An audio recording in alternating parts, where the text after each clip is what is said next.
So the cows did not come when called. We're running way late this morning. Just a lot of items on our agenda today that keep getting in the way of actually doing what we need to do. So down here to gather cows at the forest. Looks like they probably got another at least half day down here at the far end of this field, but they're nicely sheltered in among the trees, although it's going to be cooler today and not as hot. But oh, nettle, Astrid, don't be rubbing against that dead tree. You're going to knock it over. I'm sat in here in the cab of the tractor out waiting a rain squall.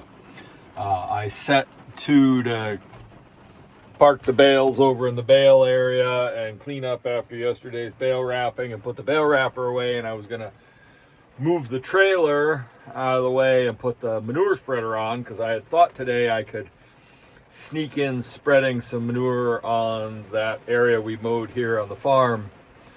Now that the heifers aren't grazing there, I'd like to get a little bit of manure on there so it can grow faster and better, and as a test to see if it grows better than the rest of the field. But we're getting about an inch of rain right now. It is pouring. There's tornado warnings down in Portland. Allison said the clouds down there are very strange. And I would like to be doing some other stuff. I would like to be solving the problem with the twine tie on the baler.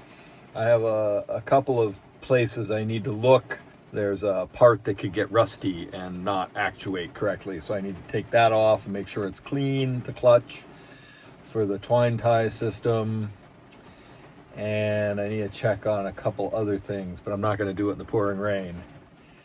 I also need to reel up the rest of the reels in the big field and go down the hill and set up some new grazing area. But I'm hoping I can outwait this rain. I think I'll go in and have lunch and a cup of coffee or something and just sit this out. I'm happy for the rain. It's supposed to be nice tomorrow and Saturday. I really wish that I knew the baler would work, and I'm really worried about the hydraulic connection.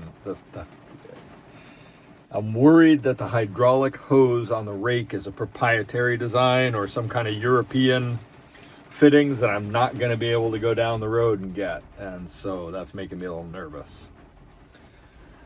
Because I would definitely mow, rake, and bale the next 2 days. Oh, that's the other thing.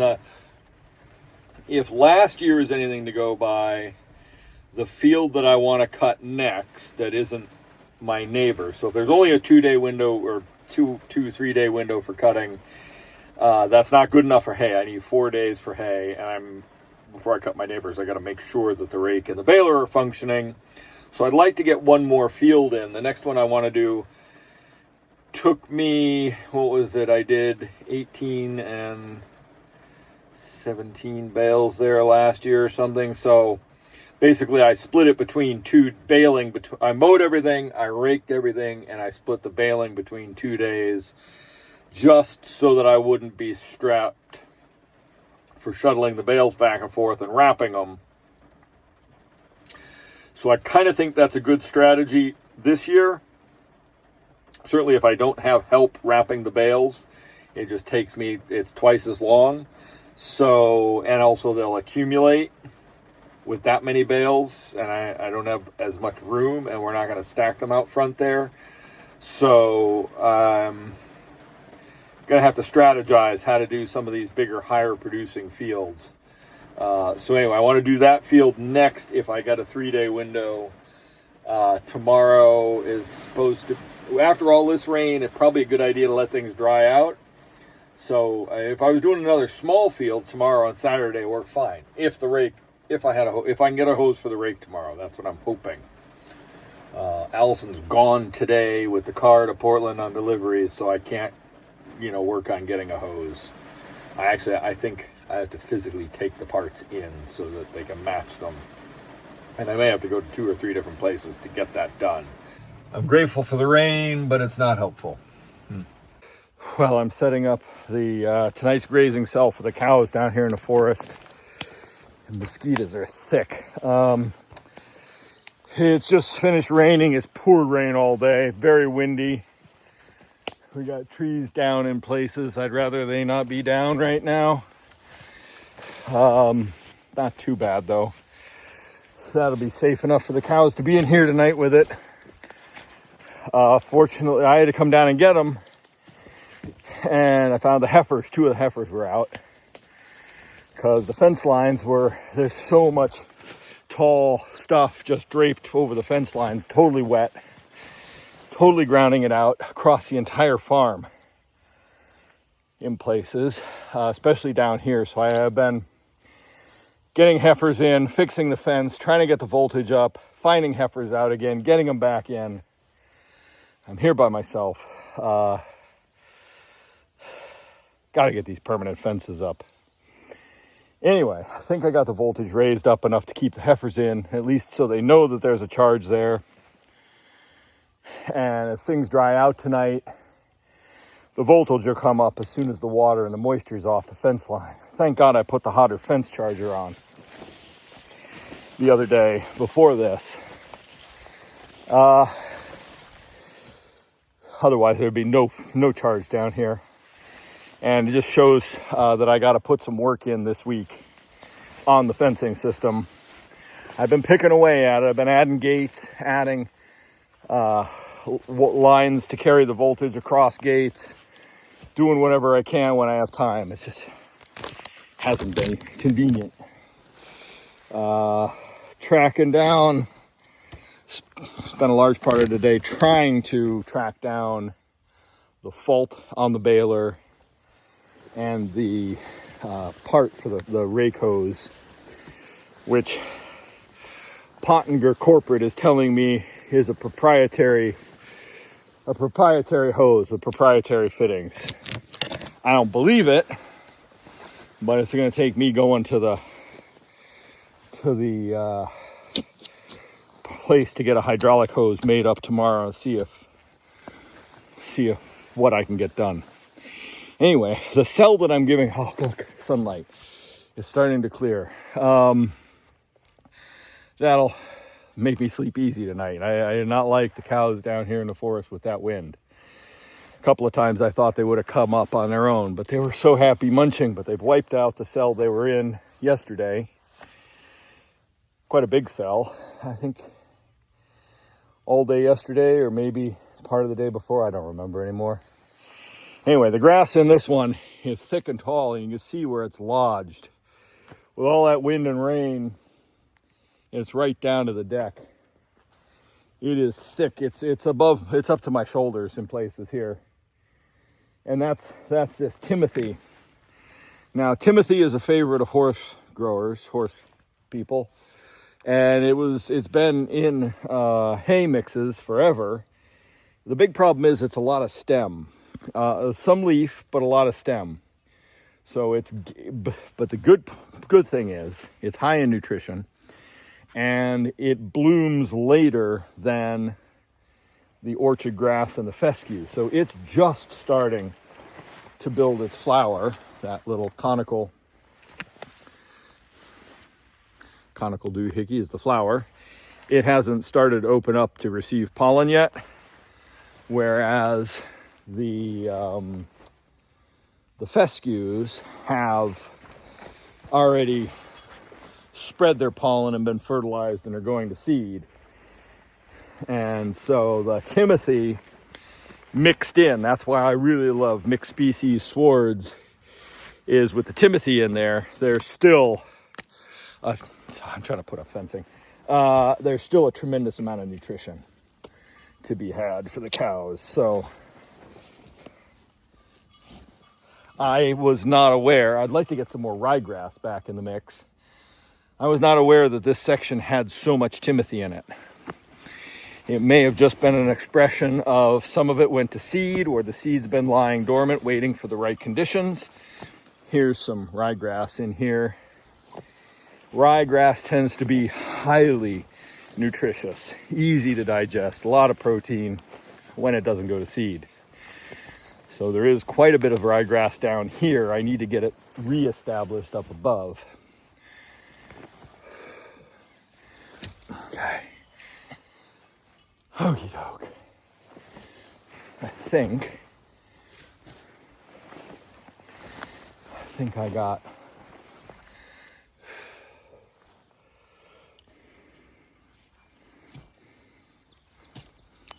this fence established enough to consider going up the hill. We are way late for milking. It's not even set up. So I may have to still do some fencing at the top before I can set up for milking. I'm just happy it's not raining right now. And it appears that the heifers are all still in. So the unfortunate part is I've run out of hose. So I have to leave the last cell open so they have access to the water. That's not ideal. I don't think they're gonna go back and graze this cell because it's pretty hammered. It's gonna be a while before that regrows. So we're gonna see what happens. I mean, thankfully we got this rain. That should kickstart this, get it back growing.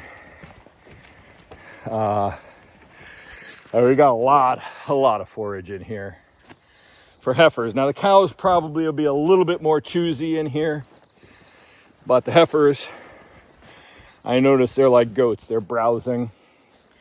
They're eating the pricker bushes and leaves off of trees and stuff, so that's great.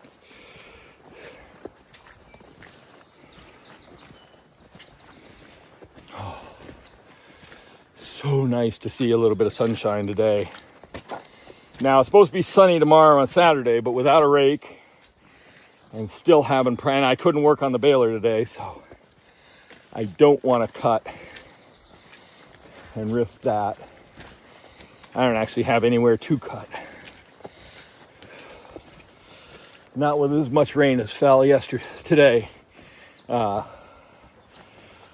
sure our rain gauge is covered by grass that's folded down over it.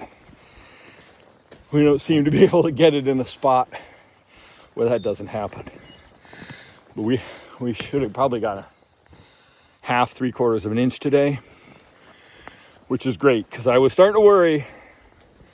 It's about the middle of June in previous droughts when the rain stopped.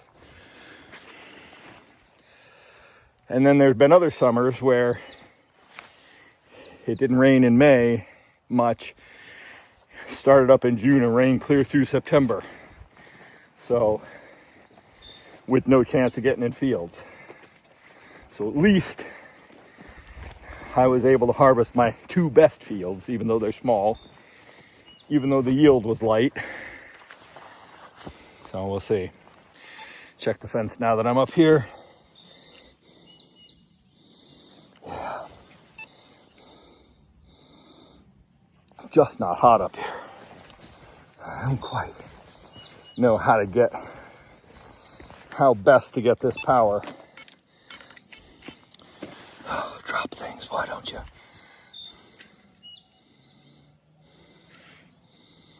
Damn it. Well, fortunately the cows aren't up here. It's just down there. So I need to, tomorrow's just gonna be idiotic. I got an appointment in the morning and I was gonna try and get that hydraulic hose repaired or get one made that'll hopefully work. And then I was gonna spread manure because I couldn't do that today either. But it looks to me like I've got to spend a lot of time working on fencing. Yeah, it's just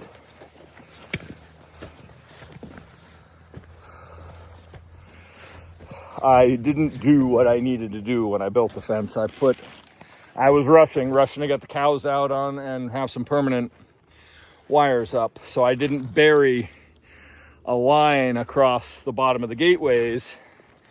And now, of course, there's stone, and really the lines need to be in conduit and buried.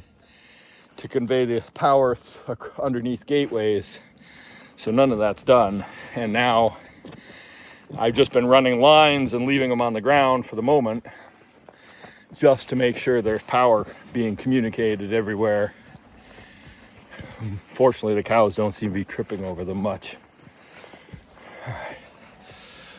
Let's get on with the next part of the day. Friday morning, on an amazing day after that horrendous wind and rainstorm yesterday. Just on my way down to collect cows. And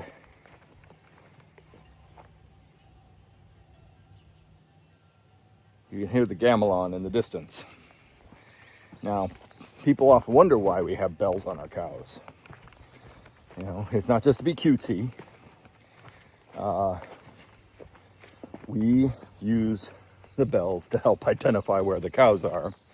And also, I'm more than convinced that it helps scare predators away. So should the cows calve, and they have down here in the forest, I mean, Bramble was born right there. Nettle was born over there. That's why they have those names.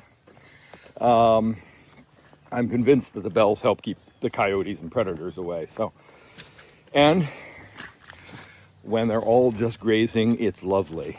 It does occasionally sound like a lot of noise. But first we were worried that the neighbors didn't like them.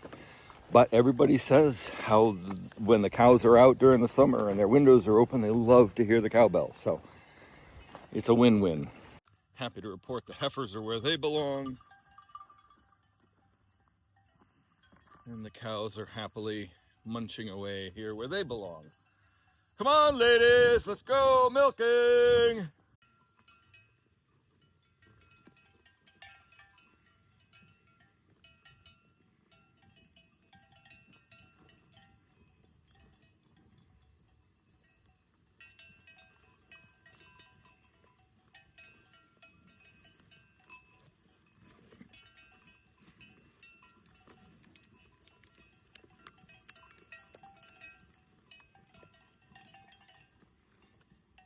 Come on, Abe, up we go. Let's go, ladies, milking. Head up to the barn. We'll come back to this later. Come on, Lana, come on. Joy, let's go.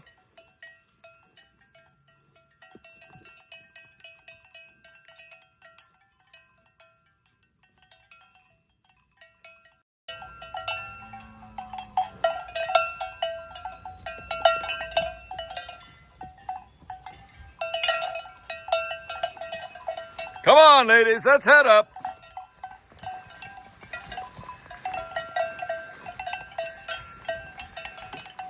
Come on, Astrid. Yeah, you can crap right there. Good spot.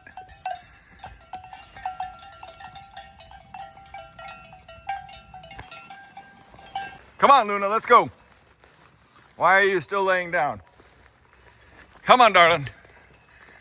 Come on, darling, let's get up. I know, this is a nice, cozy spot for a pregnant girl. Atta girl. Come on. It's about right here up that the SmaXtec system reads the boluses, maybe a little bit further in, but where the cows are grazing hasn't read them. Unless they come up for a drink in the middle of the night, it doesn't read them where it's at. I suppose I could move it different location, but it seems to be a good compromise. Anyway, it's right about now we'll start getting alerts. Come on, get. And I know that it was rained so hard yesterday, and the cows did not drink a lot yesterday because when the grass is wet, they get a lot of their moisture from the grass, because the troughs are full. Unfortunately, I still don't have a trough far down there, and I've called for quotes for the pipe shipped here and haven't seen any yet in my inbox. So I gotta get this system going, because this is starting to get to the limit of where I want the cows to have to, as far as the cows I want to have walk. This is how I've always done it, but I want to improve it this summer, which is why we're putting a permanent water line. And it also stopped this bunch up every morning and evening where they're all trying to drink at once as they walk by, even though there's water 100 feet up in the barn. Well, it's late Saturday morning, and I got the rake back here. I spent all day yesterday getting the hose, and I tried repairing the white wire, and I don't think they work. I'm gonna have to mess with that another time. Yeah, I've got to double check the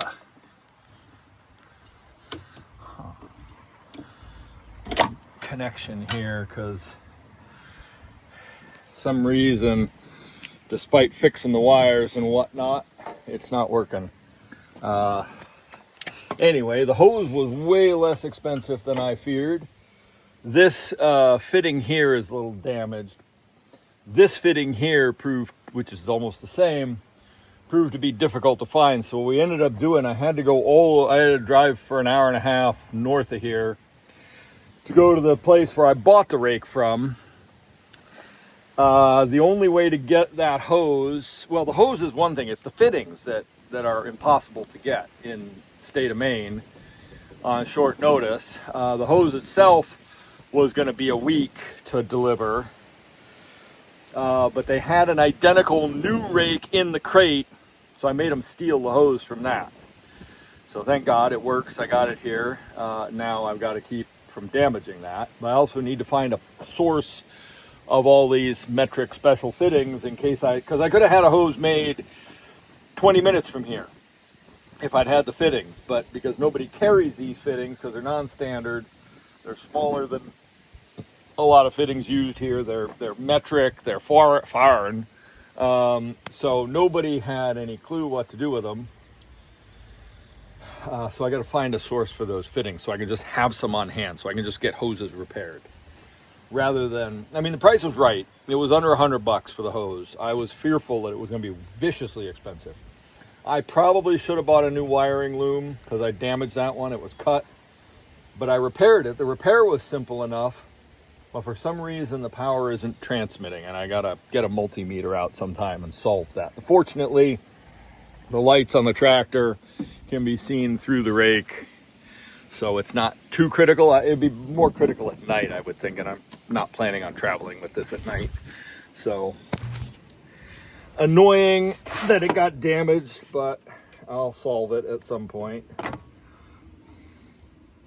Now I just need to get this set up and go spread some manure here. Moving a couple of trailers around to be able to get to the manure spreader. I would have filmed the reparations and the work up in the field that I did just now to get this back here, but there was a tree crew up there working, making a heck of a racket, and when I first got there they all came over to see what I was doing and why the rake was sitting there. So I ended up talking with them for a little while.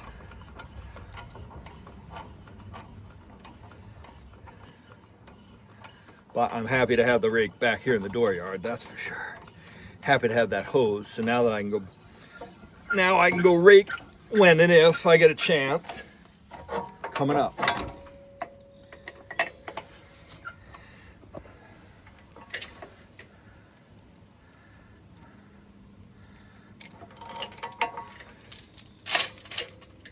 All right, let's go move a trailer and hook the manure spreader on and go see if I can get some manure spread on our field.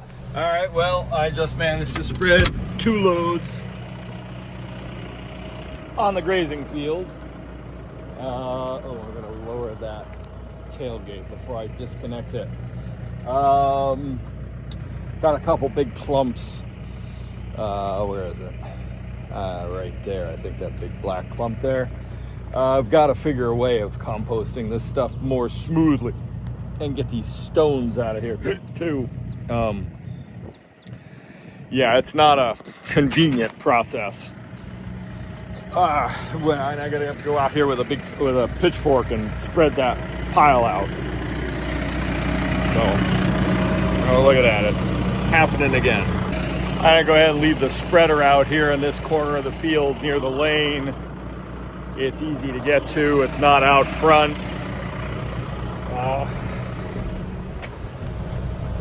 We've got Sunday, tomorrow is our first supper of the season, our June cowside supper, so I don't want to have this stinking up the parking lot.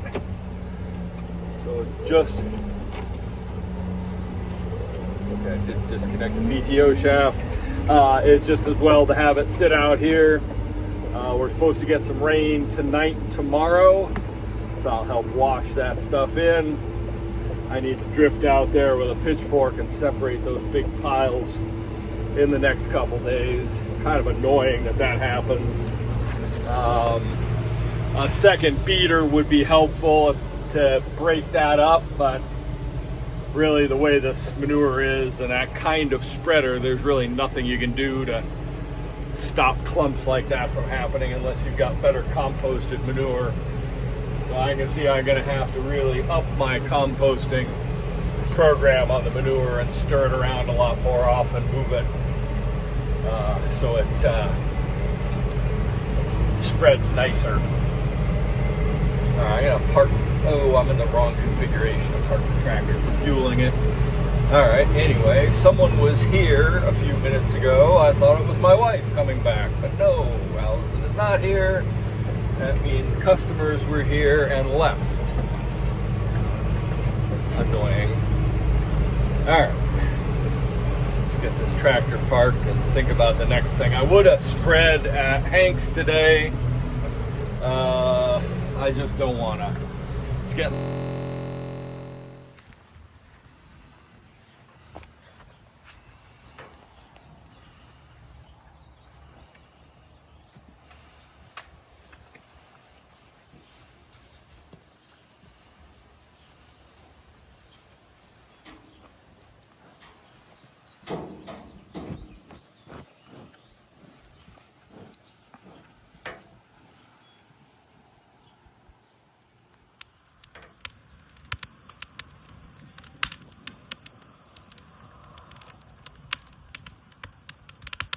cool and foggy this morning while I'm walking the dogs. And we did not get the rain last night that was predicted that kept me out of the field the last couple days. So I'll have to check what the weather's going to be today, but I'm hoping to cut tomorrow and bale Wednesday and Thursday. Big field not far from here. I do need to check on that baler and see if I can figure out why it wasn't tying the other day. That's what I got to do today. All right, it is Monday afternoon, 1 o'clock-ish. I am going to go spread manure at Grazed. I haven't loaded the spreader full, heaped full. I've loaded what's known as struck, so roughly level with the sideboards. I probably could have got another 2 excavator scoops on there, but I want to go a little easy because it's a long way over there with a lot of hills, and I don't know what this is going to be like, and I don't know. The climb up into Grazed is and to get into the field is quite obnoxious. Hard right turn, which I don't think I can make with the I know I can't make it with the baler, and I don't think I can make it with the spreader into the field through the gate. So I've got to go up an even steeper hill where there is no gate, and that could cause me a problem. Especially because there's a pond right there. So I'm just going to take it easy, get over there, see what I can do, and see whether I can even make this happen. I need at least 6 loads over there, maybe 8. I'll be happy today if I can get 3. Now Farnsworth was easy. It's 5 minutes away. I was making a trip every 20 minutes back and forth. Grazed is going to be more like 45 minutes to an hour, I think, by the time I get over there, get spread. So that's going to greatly reduce the amount. And I wish I could really dial this spreader in and spread a little bit finer, but the ground speed conditions are mostly what limit me. Anyway, I'm going to get over there and see what happens. I just filled up with more manure, so exactly an hour from when I talked to you last. Got over there, spread fine. The road in is a nightmare. It's washboarded and it just bouncy, bouncy, bouncy. I'm stuck here now for however long because I'm in one of those stupid emission desox states where it has to burn off the excess sulfur or whatever. I don't understand what it does, which is stupid because I run this machine flat out. There should be no, but every 200 hours on time it clocks and says you got to do this. Now I've had it happen when I've been out in the field and it cuts your power.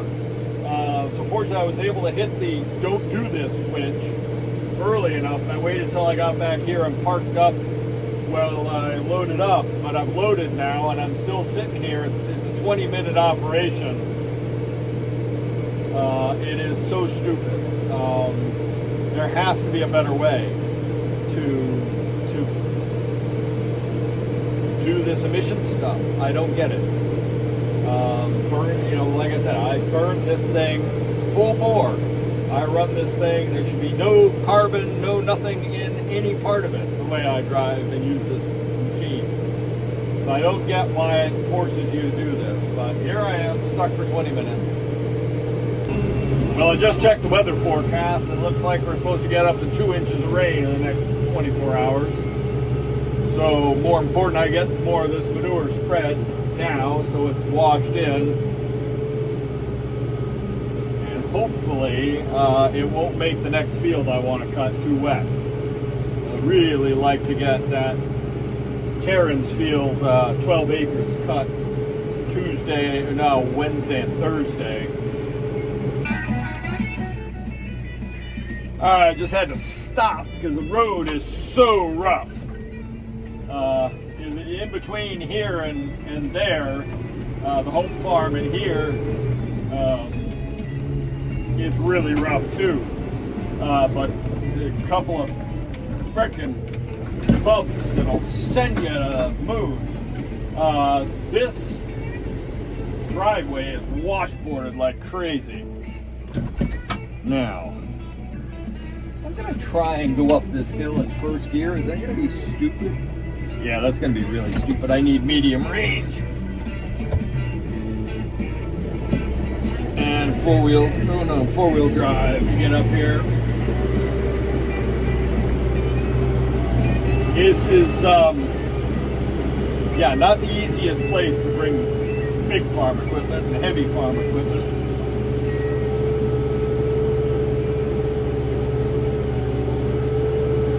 I put a little too much manure in the load. I did 3 extra scoops, and that is a lot of extra weight. It did not, the tractor did not like it.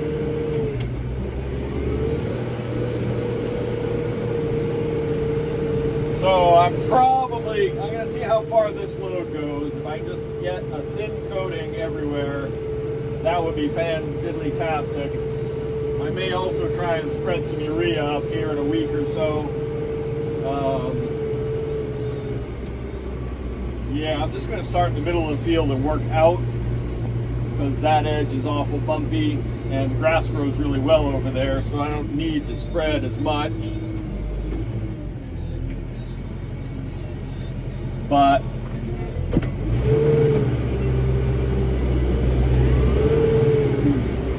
I need to make this manure stretch as far as possible because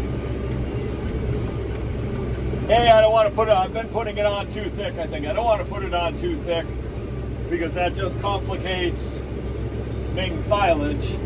And I don't want to make so many trips up here right now. I wish this damn tractor would go faster. Although I don't know if the field conditions. So I'm in fourth gear, medium range. My only other option would be to drop up to first gear in high range, but I don't think that's practical. I think this field's way too rough for that. So I'm just going to keep spreading and see what I can do.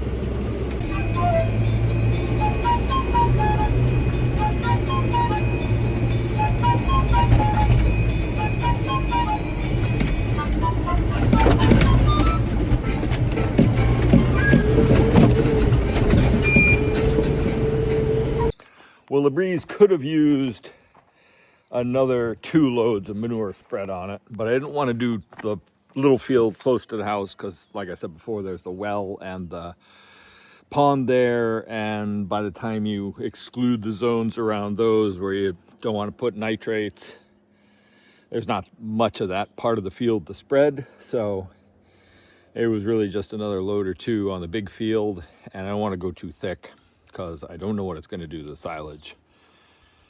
If I accidentally pick up clumps, it'll ruin it basically. But hopefully with this rain coming, it'll all wash in and all the stuff I've spread. But I've made a pretty significant dent in the manure pile. That was today's activity, a little stack there that's too thick. And you can see in the end, that section there, I've already moved and stepped that pile up and taken all of this stuff and moved it there.